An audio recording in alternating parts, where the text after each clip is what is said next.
Hello again, and welcome back to the AP World History Essay Writing DBQ video lessons.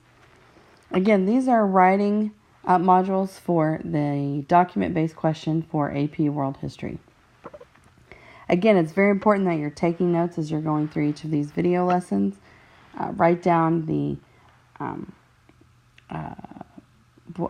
I just lost what I was going to say. Write down the title of the lesson and the slide title. That way everything stays organized. Okay, again, if you guys, as you're going through this, you have questions, don't hesitate to email me. Don't hesitate to come by my room. I'm more than willing to help you out with whatever I can help you out with. Okay? All right, this lesson is about contextualization. Okay, so when you're developing context for your DBQ essay, you want to situate the argument by explaining broader historical events, developments, or processes immediately relevant to your question. Notice those are all plural. You'll need multiple events, developments, or processes within your context to help develop your argument. And they all must be relevant to your question. So you don't want to just write down, remember this is your time and your place and your setting and your situation. You don't just want to pick random places around the world at different point in time and just explain this is what's going on here at this point in time. That you can't do that. It has to be relevant to your question. Okay. You want to include the time, the place, and the situation of the prompt and these events or processes that directly led to the issue within the prompt. So as you're talking about this particular time period and this place and the situation that's given to you within this prompt, when you write your context, it must be directly linked to your prompt. Okay.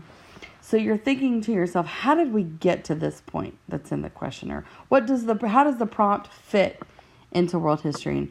Is it a part of something greater? Okay. You want to give explanations of world historical events that connect the prompt to the question, to the global process. All right. How does this fit into world history? That's what you're trying to answer. And the context is presented at the beginning of the essay and should be multiple sentences. Remember, you're writing about multiple events, developments, or processes. So this should be multiple sentences. It's not a whole paragraph on its own. Remember, it's 3 or 4 sentences. Okay? But it's definitely at the beginning of the essay. This is how you start off. This is where you explain, okay, in this particular place that's referenced in my prompt, at this particular time, this is what's going on, and here's how we get to the issue within the prompt. Okay? All right, each answer should have context within the body paragraphs. So if you'll remember when we went through the format or the outline of the DBQ essay, at the end of your body paragraphs, just before the analysis was context. So not only is your entire essay placing the issue of the prompt into the process of world history, you're doing that for each of your answers as well. It's just a much stronger argument for your thesis. Now, remember, the 3 body paragraphs that make up your thesis should have that context and the explanations about that particular answer. Individually, connect each answer to the global process by explaining its link to world history. Okay, how is this a part of historical development? That's context. Okay, here's the prompt example we were using. Using the documents provided in your knowledge of world history, analyze the similarities and differences in the civilizations of Mesopotamia and Egypt in the period from 2700 BCE to 1000 BCE. So when you're developing context, for example, for this particular prompt, you have to think to yourself, how did these 2 civilizations come about? How did they develop? Right? And you should be able to develop solid context without even looking at documents. You should know the content and be able to explain, okay, Mesopotamia and Egypt, these are 2 of the world's first civilizations. During these particular time periods, right, how did they develop? How did they come about, right? That's context. So then the next thing to do is brainstorm ideas. Okay, how did these two come about? All right, well, it's after 3500 BCE, right? That's the when you're talking about in BCE or before Common Era, right? The smaller the number, the more recent. Okay. Agriculture is used for survival, right? And it's in this particular time, a fairly new phenomenon. Think about civilization as a concept, right? As hunting and gathering groups began to grow food, agriculture, they became more sedentary and stayed in one location. Thus, civilizations developed and even more complex societies because those who controlled food had power, right? And at times they'd conquer their neighbors. And as doing so, those larger civilizations kind of absorbed and displaced those smaller villages.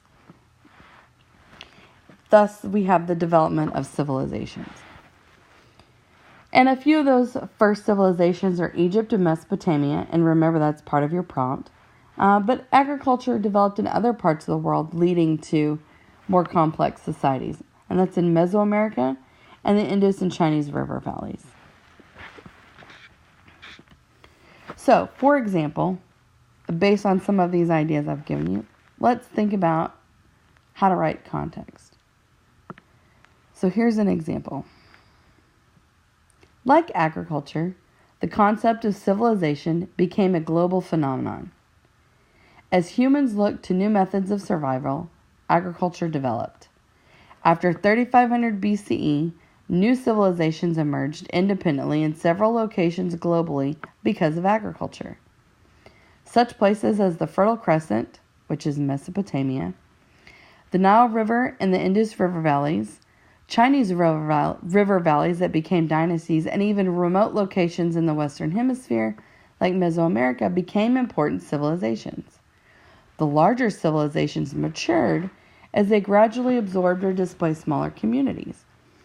In the period 2700 BCE to 1000 BCE, two of the first civilizations, Mesopotamia and Egypt, developed differently while sharing notable similarities.